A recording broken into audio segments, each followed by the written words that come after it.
Near Mint Condition, the home of collected editions. That cover's so awesome. Absolute format is the best way to own this store. Time to empty those wallets and fill those shelves.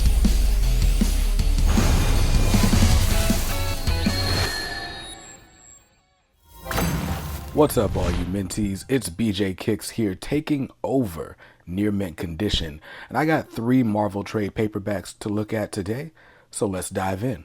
That's right, it's me, BJ Kicks from Comics Are Dope, and I am super excited to take over Near Mint Condition for the day.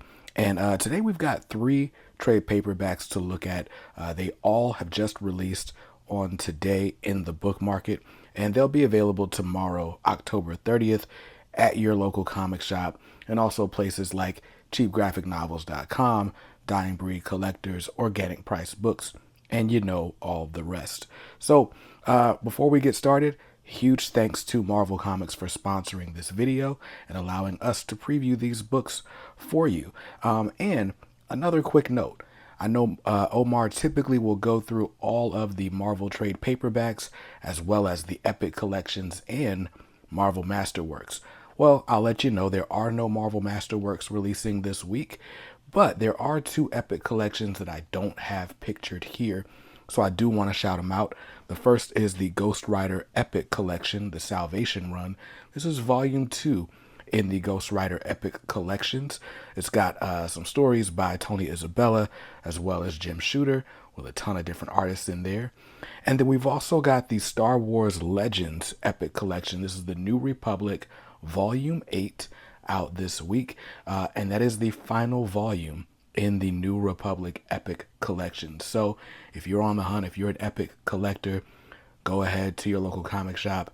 Those books are waiting for you. Now, let's go ahead and dive in with these 3 trade paperbacks that Marvel is releasing this week.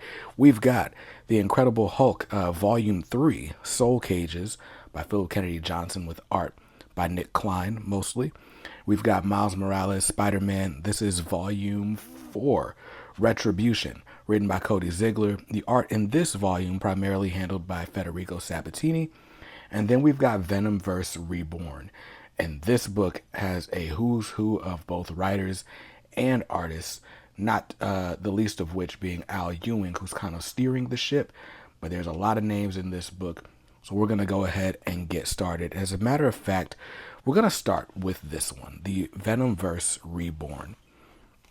So I know Omar has all the time in the world and loves to read all these books for you guys. I actually started reading Venomverse and did not quite get through it. Let's take a look at it. This collects Venomverse Reborn issues 1 through 4.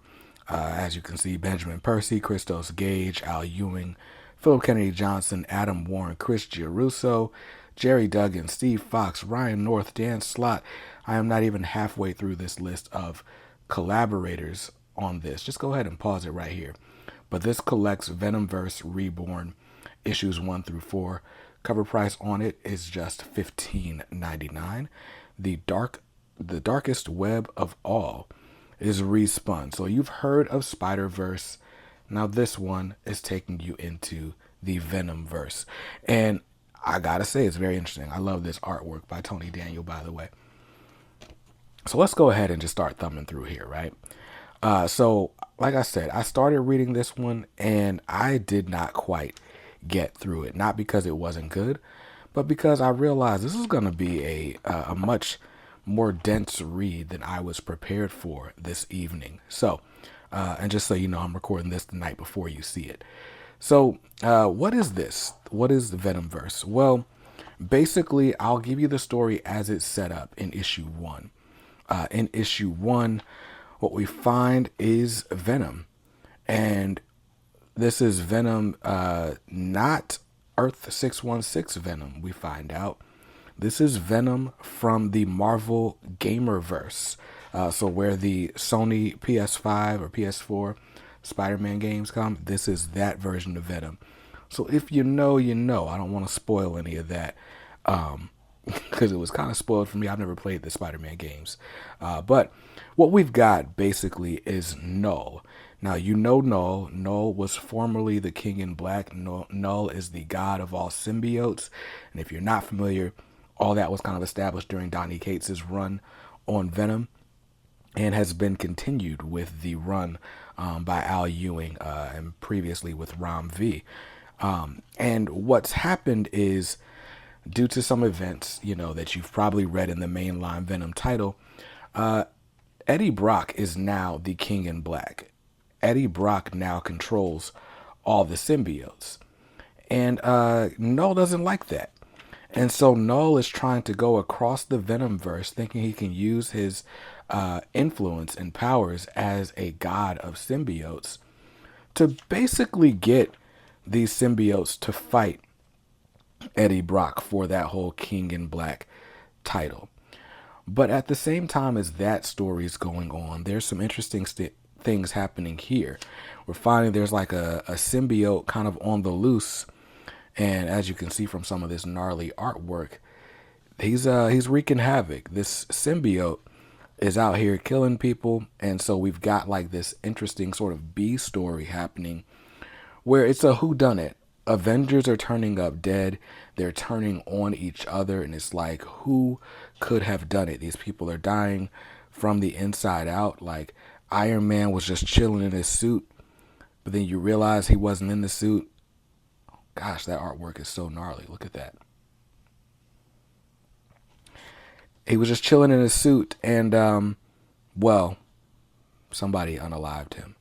And so we've got the Avengers. We got Natasha, we got Clint, and we've got Bruce Banner. They're trying to figure it out. But like I said, they're turning on each other. It's not just them. Steve Rogers is gone too. And there's a lot of stuff happening here. And that's just in issue 1. And like I said, I don't think I was prepared for just how dense isn't the word. I feel like dense makes it sound like it's just too much and you don't want to read it. It wasn't quite that. How about this? I'll say this. This is an Al Ewing book. Like I said, Al Ewing kind of spearheads this. There's a lot of different writers in here. Benjamin Percy, Philip Kennedy Johnson, all very exciting writers at Marvel Comics. But you start reading this and you start getting into the narration, like especially like these scenes, the opening scenes, and you're just like, you know what? As much as this looks like a silly symbiote book, like the concept of this kind of reminds me of the What If Venom story from a couple weeks ago that I reviewed on my channel, and I'm sure Omar reviewed on his as well. But this is like that, but a little bit more highbrow. Like just in the opening pages, there are references to religion and how people with daddy issues might be more susceptible to a false god or a false teacher in some ways. Like there's a lot of meat on this bone in a book that just looks, on its face like a silly symbiote book. So this is one that I'm going to spend a little bit more time with, but I do want to show it to you because like I said, there's a lot of different artists in here. I want to say Greg Land's in here, Salvador LaRocca's in here. Who else? Nick Klein. I actually don't see Salvador LaRocca's name. Chris Cross, Ken Lashley, Stephen Byrne, Frank Darmada. So lots of people in here. So definitely worth a look. Definitely worth your time. And check it out. Like I said, cover price on it is only $15.99. And yeah, man, this looks fun. Looks very fun.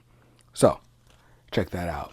Now, the next one we're going to get into is this. This is Miles Morales, Spider-Man, Volume 4, Retribution. It's written by Cody Ziegler, with art by Federico Sabatini, mostly, and colors mostly by Brian Valenza, who, for my money, is my favorite comic book colorist at Marvel, specifically because of the work he does in this book. But this one collects Miles Morales Spider-Man issues 17 through 20 and material from the Web of Spider-Man number 1 one-shot kind of anthology story. This one's got a cover price of $19.99, but you should know that issue 18 was a legacy, I think legacy issue 200 maybe. And because of that, it was a super oversized issue. So they're not skimping on page count here. This is actually This might be the thickest book. It's definitely the thickest book on the table this week to review. So let's jump right in. If you are not familiar, this volume 4 of Miles Morales takes place directly between Gang War, which was a big, amazing Spider-Man crossover, and Blood Hunt, which was a big Marvel event. And some of this definitely kind of feels like we're just kind of ramping back up. Like Miss Marvel had, gone away and then she comes back. So we get the Miss Marvel, the Miss Marvel reunion with Miles. We're kind of getting caught up, like, Shift is still out here in the world. Miss Marvel teaches Shift something really interesting. We're getting to see how the city is going because Gang War kind of retconned or changed the status quo, and villains are now allowed to, or excuse me, heroes are now allowed to kind of be out in the light operating. So it's a nice, bright, celebratory time in the Marvel Universe, in the 616 version of New York. And so now Miles gets to continue his hero training with Misty Knight. And what I love about this book, or this run specifically, is the fact that Miles gets to be himself in front of his family. That is until Rabble comes back to wreak havoc. So if you read volume 1 of this series, then you know that Miles gets like a new arch nemesis just for himself, and it's this girl named Rabble.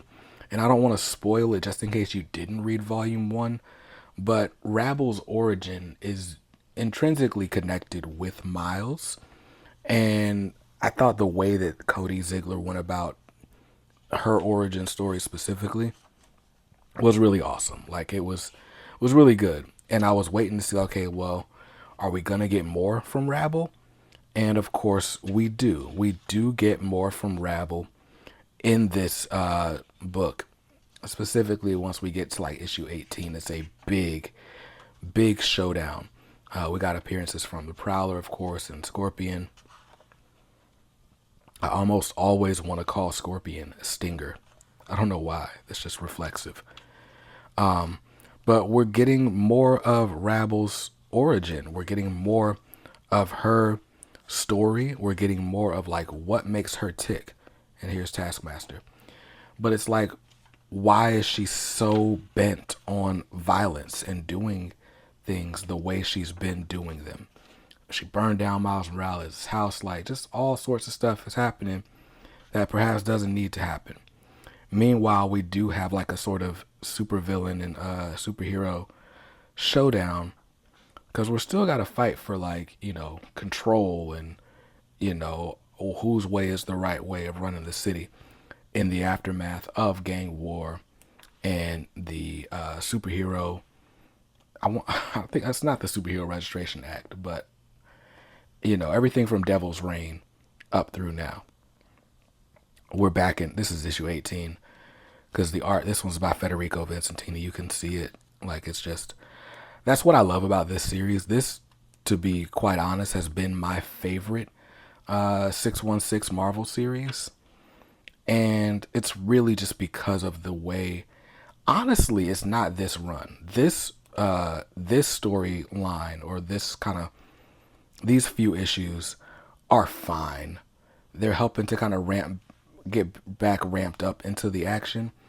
But it's really what happens in Blood Hunt and post Blood Hunt that really cement this series for me. So this is a nice bridge to all that.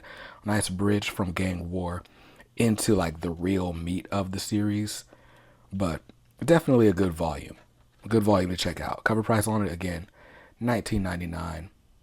You should check it out. If you're not reading Miles Morales, read Miles Morales. You'll make me happy, because it's my favorite book right now. And of course, I'm saving what I think Omar would love the best for last. So this is The Incredible Hulk by Philip Kennedy Johnson, Volume 3. And, they're supposed to do that thing where you line up all the spines. These are all skinny trades. How about that? And they're all lined up. Is that focused? All right. Cool. So anyway, Incredible Hulk, Volume 3. This is mostly written by Philip Kennedy Johnson, and it's got art mostly by Nick Klein. There's a couple of things that kind of tie into this. So this collects the Incredible Hulk issues 12, 13, and 14, Giant Size Hulk issue number 1, and Hulk Blood Hunt, which is also issue number 1. It's a one-shot. Written by Philip Kennedy Johnson, art by Nick Klein, Andrea Ricardo, Danny Earls, Matt Wilson, and KJ Diaz. Focus, dude. There we go. So, now, Incredible Hulk, Soul Cages. So, if you guys have been following Hulk by Philip Kennedy Johnson, and you should be, but in case you haven't, basically, this, the previous run, the run just previous to this, was the run by Donny Cates and Ryan Ottley. And let's just say it was a bit of a departure. If you had gotten into Hulk in the last few years, then you got into Immortal Hulk, most likely. This is that giant size Hulk, by the way. And so you gotten into Immortal Hulk, most likely. It's got like a lot of body horror. There's some supernatural stuff there. There's some religious themes in there, because Al Ewing is just that type of a writer. He's a deep thinker, and he likes to put his musings in whatever he's writing at the time. Hence the Venomverse book that seems like it should be silly, not being silly at all. But anyway, the Donny Cates Hulk was kind of a departure from that. And then Philip Kennedy Johnson just kind of turns the car around. It takes it right back to what you love about Immortal Hulk, like the body horror, the supernatural elements, the mystical elements, the monsters, and basically what we get is a Hulk that is at war with himself. Like, Hulk and Bruce Banner do not get along. They are not getting along. Bruce tried to control Hulk one too many times. Hulk is going to rid himself of Bruce Banner, puny Bruce Banner, once and for all, if he's got anything to do with it. This little girl, Charlie, comes along, and she's trying to like learn how to be brave because of Hulk. So she's following him around, and Bruce is like, don't do that. You can't follow me around. I'm dangerous for you. The Hulk is dangerous. And she's not hearing none of that. Well, through shenanigans and things that, quite honestly, I didn't read yet. I skipped volume 2 so I could read this for you guys. She gets trapped in like a sort of like talisman, like a little figurine. And so Hulk and Banner have to team up and go on a mission to basically rescue her. So that's what the majority of this book is. This volume is Hulk fighting with Banner. Look at this. Like, look at this Nick Klein art. And like later in this series, Nick Klein kind of takes breaks and stuff. So there's fill-in artists. And it's true. Like, when Nick is not on this book, it feels like a decidedly different book. But don't get me wrong. The story is the story either way. But just look at that. How awesome is that? Anyway, you know, it's funny because Immortal Hulk is the book that kind of broke me from saying I don't read horror at all. I'll read it if it's this. You know, like this whole thing about like Bruce or Hulk being Bruce's shadow self, and just all the things that you kind of repress mentally is what Hulk represents. And Hulk is like, no, I'm not the shadow, Bruce. You are the shadow. It's just some amazing stuff. So anyway, Bruce and Hulk are going to have to find a way to work together if they want to bring this girl and get her soul freed from this figurine and back into her body. Are they successful? I don't know, but I'll tell you what, I enjoy watching them try to become successful because look at this artwork. All right, I should probably stop going through every single page. I will say that this volume does take place during Blood Hunt. And Blood Hunt trade paperback just came out last week. I'm sure Omar talked about it. I gotta say, like, for my money, Blood Hunt might be the best event that I've read in comics in the last few years. Just in the way that all of the tie-ins still feel like the individual books. Like the Incredible Hulk Blood Hunt tie-in feels like a Blood Hunt book, but also feels like an essential Incredible Hulk reading experience as well. So really cool stuff in here. Only thing that would have made this one shot better for me is if Nick Klein was drawing it, but still dope stuff. And so anyway, Blood Hunt, very well done event. And as these weeks go on, you'll see there's a lot more Blood Hunt tie-ins going on across the Marvel Universe. And it's the tie-ins, in my opinion, that make Blood Hunt great.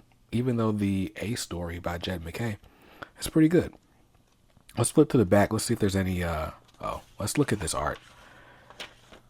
You've been watching this video this long. We might as well like just indulge, right?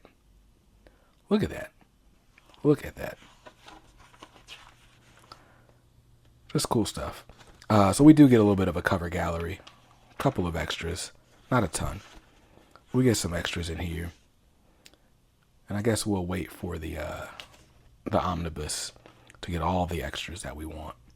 But yeah, if I know my brother Omar, this right here, Incredible Hulk Volume 3, gets the near mint condition seal of approval. Insert seal of approval graphic here. Just kidding. I did this myself. I don't have that graphic. But this gets it for sure. Definitely a great slate of books. I'm going to go ahead and revisit this Venomverse Reborn now that I got a little bit of extra time on my hands. But check all these out. They're available at your local comic shop. They're available at the channel sponsor, cheapgraphicnovels.com. They're available wherever you buy books. So, most important thing, go out there, buy those books, read those books, and have fun. I'll see you next time. Peace.